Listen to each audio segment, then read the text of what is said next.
अस्सलाम वालेकुम। Golden handed tamarind, अब इसका ये नाम क्यों है, ये इसको देखकर ही हमें अंदाज़ा हो जाता है, क्योंकि इसके हाथ पैर यानी इसके पंजे सुनहरी रंग के होते हैं, या यूँ भी हम कह सकते हैं कि पीले रंग के होते हैं।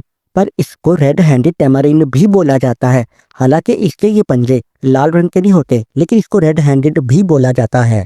इस बंदर के साइज की बात की जाए, मतलब इसकी लंबाई हेड टू टेल, मतलब सर से लेकर दुम तक, तो ये हो सकती है 12 से 17 इंच। इसका वजन 400 से लेकर 550 ग्राम हो सकता है। इसके मुंह पर कोई बाल नहीं होता, बिल्कुल डार्क फेस होता है इसका। और बाकी बॉडी पर इसके हमें फर, मतलब वही छोटे छोटे बाल देखने को मिल जाते हैं। और जाहिर है इसकी बाकी बॉडी का रंग भी काला होता है। अगर मेल और फीमेल गोल्डन हैंडेड टैमारिंड की बात की जाए तो ये देखने में बिल्कुल एक जैसे ही होते हैं, इनमें कुछ खास फर्क नहीं होता, सिर्फ साइज में थोड़ा बहुत हो सकता है। इनकी एवरेज स्पीड भागने की 40 किलोमीटर पर आवर होती है। इनका एवरेज लाइफ स्पैन 16 साल से लेकर 21 साल तक का हो सकता है। जियोग्राफिकल डिस्ट्रीब्यूशन की बात की जाए तो ये पाए जाते हैं Amazon river, Brazil, Guyana, French Guiana, Venezuela या फिर सूरीनाम। ये इन रीजन में बंदर पाया जाता है। पर अगर हैबिटाट्स की बात की जाए, मतलब ये कैसी जगहों पर रहते हैं, लोलैंड ट्रॉपिकल फॉरेस्ट, ये ऐसे जंगलात होते हैं जो कि समंदर से तकरीबन 500 मीटर की ऊंचाई पर होते हैं, मतलब इनका एलिवेशन। और ये हमेशा इनके दरख्त हरे भरे रहते हैं, मतलब सब्ज रहते हैं। और इन जंगलात का मौसम आमतौर पे ह्यूमिडिटी होती है। ह्यूमिडिटी का मतलब ये है कि इनके माहौल में नमी होती है, तो ये ऐसे जंगलात में रहते हैं। लाइफस्टाइल, ये बंदर डायूरेनियल होता है, मतलब ये दिन के वक्त एक्टिव होते हैं और रात के वक्त रेस्ट करते हैं। ये अकेले नहीं रहते, ये हमेशा ग्रुप बनाकर रहते हैं ये बंदर। और इनका ये ग्रुप 4 का तो लाजमी होता है, या फिर ये 15 तक भी इकट्ठे हो सकते हैं। और ये सारे बंदर आपस में काफ़ी ज़्यादा कोऑपरेटिव होते हैं, मतलब अगर इन पर कोई मुश्किल वक्त आए तो ये एक दूसरे की मदद करते हैं, या कोई खाना ढूंढने में एक दूसरे की मदद करते हैं, खाना लेकर आने में एक दूसरे की मदद करते हैं। इस तरीके से इनका स्लीप पैटर्न भी थोड़ा सा अजीब किस्म का होता है। वो इस तरीके से, क्योंकि ये बंदर आर्बोरियल है। आर्बोरियल का मतलब ये है कि ये बंदर अपनी ज़िंदगी का ज़्यादा हिस्सा दरख्तों पर गुजारता है, मतलब ये दरख्तों पर ही रहता है। अब इनके स्लीप पैटर्न में ऐसा होता है कि मिसाल के तौर पर अगर एक दरख्त है, वहाँ पर ये रह रहे हैं, तो ये क्या करते हैं, 3 रातें वहीं पर सोएंगे। पर 3 रातों के बाद ये उस दरख्त पर नहीं सोएंगे। ये क्या करेंगे, ये उस पहले वाले दरख्त को छोड़ देंगे और दूसरे दरख्त पर चले जाएंगे। अब क्या करेंगे, ये वहाँ दूसरे दरख्त पर 3 रातें सोएंगे। इसके बाद ये तीसरे दरख्त पर चले जाएंगे और वहाँ पर 3 रातें सोएंगे।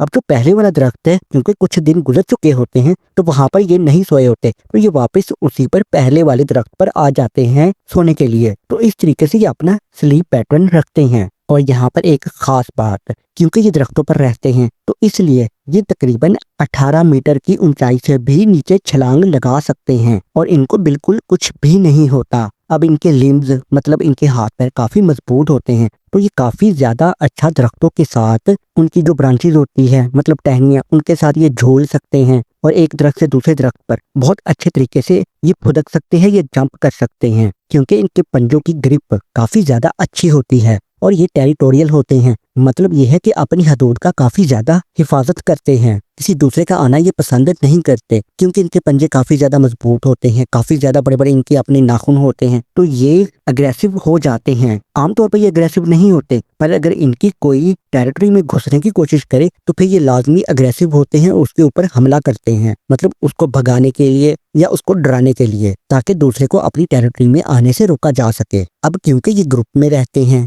तो इनके ग्रुप को हमेशा female golden handed tamarind dominate करती है। मतलब ये है मेरा कहने का कि वो लीड करती है या ग्रुप की बड़ी होती है फीमेल बंदर। वोकलाइजेशन, तो जी हाँ, ये बहुत मुख्तलिफ किस्म की आवाज़ें निकालते हैं एक दूसरे के साथ कम्युनिकेट करने के लिए। इनकी खाने की बात की जाए तो ये बंदर ओमनिवोरस होता है, मतलब ये है कि ये काफ़ी मुख्तलिफ किस्म की चीज़ें खाते हैं, जैसा कि फल, सब्जियाँ, फूल, पत्ते, घास फूस हो सकता है, या फिर छिपकलियाँ भी हो सकती हैं, मेंढक वगैरह भी हो सकते हैं। तो ये इस तरीके से मुख्तलिफ किस्म की चीज़ें खाते हैं जो भी इनको आराम से मिल जाए। अब ये तो इस तरह की छोटी मोटी चीज़ें खाते हैं, पर इनके कुछ प्रीडेटर्स भी होते हैं, मतलब ऐसे एनिमल्स जो कि इस बंदर का शिकार करते हैं। अब इसमें हॉक आ जाता है, बर्ड, इसके अलावा वाइल्ड कैट, मतलब जो जंगली बिल्लियां होती हैं या फिर कुछ स्नेक्स वगैरह, ये इसके प्रेडेटर हो सकते हैं, मतलब इसका शिकार करने वाले। ब्रीडिंग, इनके ब्रीडिंग सीजन की बात की जाए तो ये होता है अप्रैल से लेकर जुलाई तक, और फीमेल गोल्डन हैंडेड टैमरिन का प्रेगनेंसी टाइम होता है 140 से लेकर 170 दिन,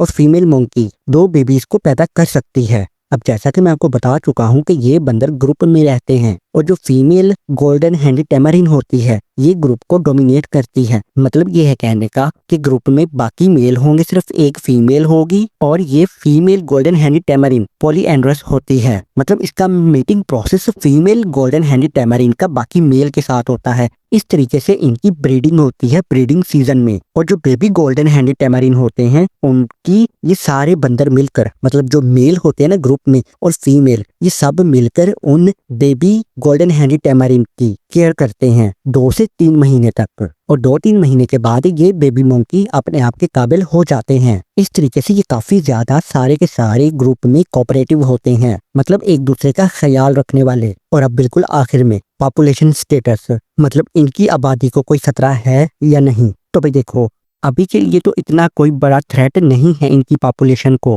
पर आगे चल के डिफोरेस्टेशन या फिर हैबिटाट फ्रेगमेंटेशन की वजह से इनकी पॉपुलेशन को थ्रेट हो सकता है। तो मतलब ये है कहने का कि अगर दरख्तों को काटा जाएगा तो जाहिर है इनके रहने के लिए जगह ही नहीं बचेगी। तो इस तरीके से तो खैर, अगर आपको ये छुटकू बंदर अच्छा लगा है तो वीडियो को लाइक कर सकते हो, कमेंट में अपनी राय दे सकते हो, और चैनल को सब्सक्राइब भी कर सकते हो। तो मिलते हैं नेक्स्ट वीडियो में, तब तक के लिए अल्लाह हाफिज।